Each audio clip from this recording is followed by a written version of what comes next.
লাস্টবারের মতো দেখলাম আরে রক্ত, আমার দুই হাতে কত যে রক্ত ছিল, কত রক্ত, কত রক্ত। আমার হাজবেন্ড অনেক কষ্ট পেয়ে মারা গেছে, অনেক কষ্ট পেয়ে মারা গেছে। আমি জীবনে ভুলতে পারবো না, আমার সারা জীবনের আক্ষেপ থাকবে। আমি আমার শাশুড়ির হাতে পায়েও ধরে বলেছিলাম যে আমার একটু সংসারটা করতে দেন, আমার শাশুড়ি আমাকে সংসার করতে দেয়নি। আমার আক্ষেপ থেকে যাবে, আমার বয়স কুড়ি, আমার সারা জীবনের আফসোস থেকে যাবে আমার হাজবেন্ডকে নিয়ে, যাকে আমি জীবনে প্রথমবার ভালোবেসেছিলাম। আমার স্বামীকে, তাকে নিয়ে আমার সংসার করা হলো না। আমি কিভাবে বাঁচবো?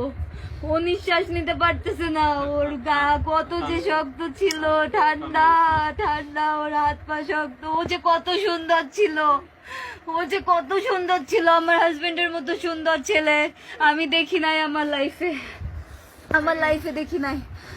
ও আর আসবে না, ও আমাকে এসে জড়িয়ে ধরবে না। ও যাওয়ার আগে আমাকে একবার বলেও গেল না, যাওয়ার আগে আমার একবার হাগও করলো না, জড়িয়েও ধরলো না।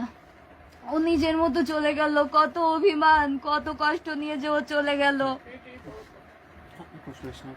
কত অভিমান নিয়ে চলে গেল। আমাকে নিয়ে যেতে পারতো, ও তো আমাকে ভালোবাসতো, ও তো জানতো আমি ওকে ছাড়া বাঁচবো না।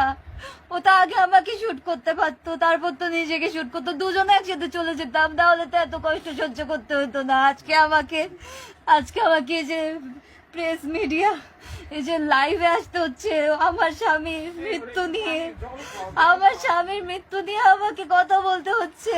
আমার স্বামী আমাকে কি করে দিয়ে চলে গেল।